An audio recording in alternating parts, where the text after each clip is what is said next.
feedback. We evaluate these groups. They're conducted usually virtually.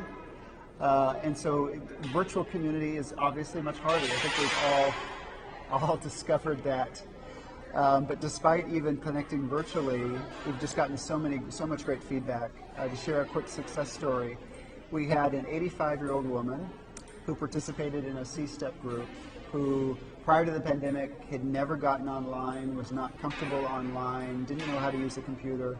Her son shipped her a laptop. So she taught herself how to use this computer, how to get on the internet, how to operate Zoom. Right. She went through a C-STEP group, and we were the only people that she had seen visually, even if it's just via camera, in months. She left her apartment twice during the entire pandemic for doctor's appointments.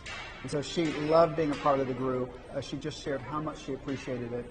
She left that group and then decided she wanted to lead a group herself for her book club. So she then went out and helped train and teach her senior citizen friends how to also use Zoom and get online, and they are going through a C-STEP group. Perfect. So yeah, some wonderful stories like that of connection finding a way. Right on.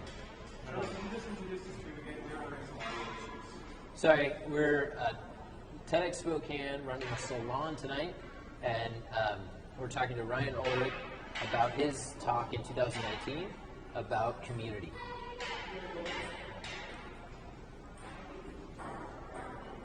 Over the past couple of years, Ryan and I were just talking about the work that he did. The talk was in 2019, and he gave us a formula for community building. But we're also talking, I guess, through the past year, how that's changed and maybe how he's improving his model and the continuous work he's doing in community building. And I guess the next direction I'd go is, what's the future of? We've talked about the past in 19. We've kind of talked about the current. What is community building? But what's the future of community building in your mind, and as you kind of look forward into evolving your system? I think that many communities and many individuals will find themselves at a similar crossroads that I have. The last year and a half have been hard, questioning, do I still want to be part of a community? Is this community still something that's worth fighting for? And so I think that's a decision that a lot of folks will have to make. And what I wholeheartedly believe is it still is worth it. Heck yes. Yeah. Yeah. Okay. Well, it sounds like there's some new tools, Zoom or some of the online tools. Yep. Any other new tool or method that you're using? We've talked about this process, the C-STEP process to get people engaged in even a virtual community.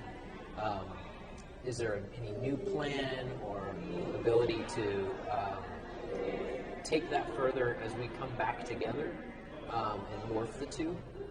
Sure. I think that as I've talked with folks far smarter than me, psychologist friends, I think over the near future, as we see the light at the end of the tunnel when it comes to the pandemic, it is remembering how to reconnect in person, realizing that I think we've still discovered some things, ways we can connect virtually that we didn't realize before, the way even virtual connections can meet needs.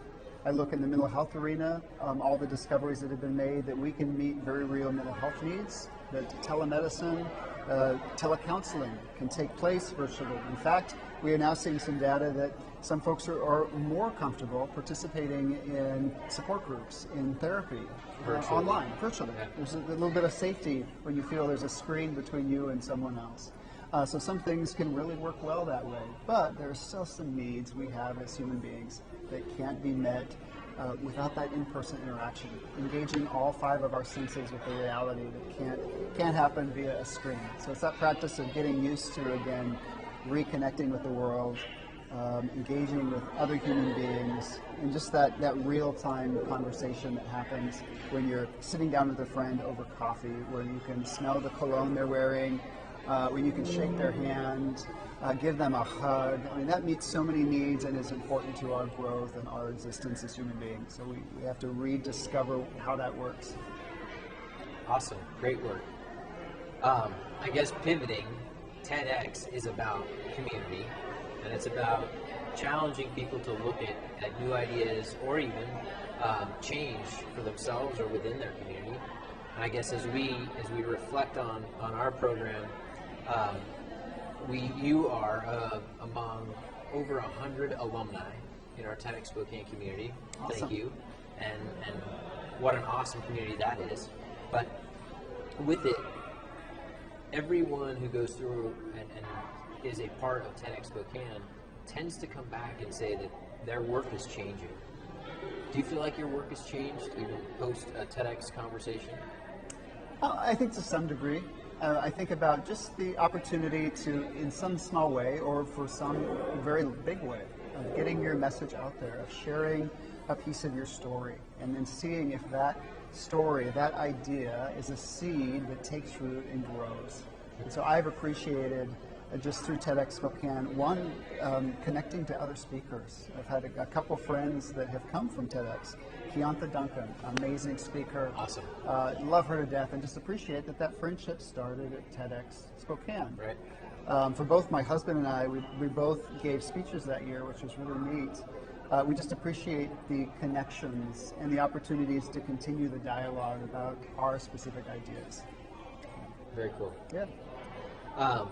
Well, along maybe the lines of the TEDx audience, I think a lot of people always wonder what it takes to give a TEDx conversation or a performance. Do you have any advice for people looking to apply or even participate in the event? Make sure you really compliment Charlie.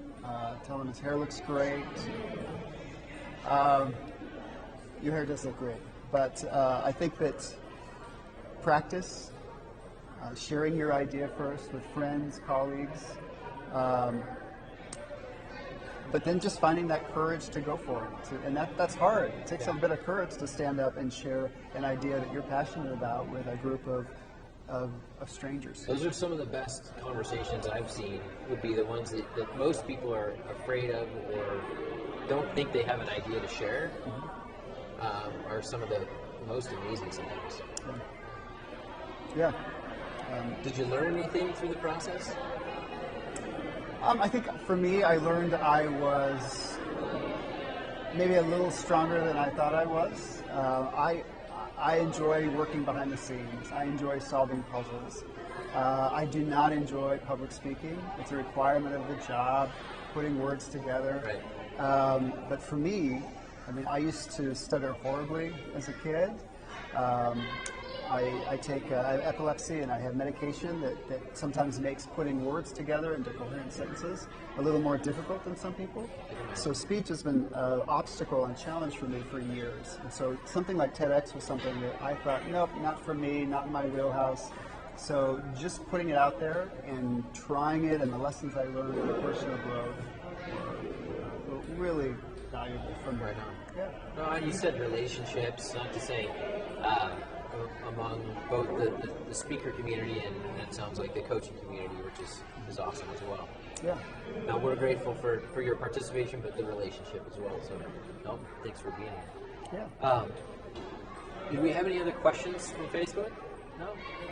All right. No worries. Well, I guess I want to thank Ryan one more time for being here and the conversation that we can have. And we're grateful for the work you're doing in the community. And I'll throw one more reminder out to the community that TEDxSpokane 2021 is October 9th at the Bing Theater this year. And it will be a little bit different performance. 10-year anniversary we're celebrating, so we're going to change things up. And the event's at 6:30 p.m., so a little bit more of an evening show. Buy your tickets, buy your friends' tickets. Everybody Tell a should friend, go. maybe apply or keep the buzz going. But yeah, thank you for participating. Thank you, Ryan. Thank you.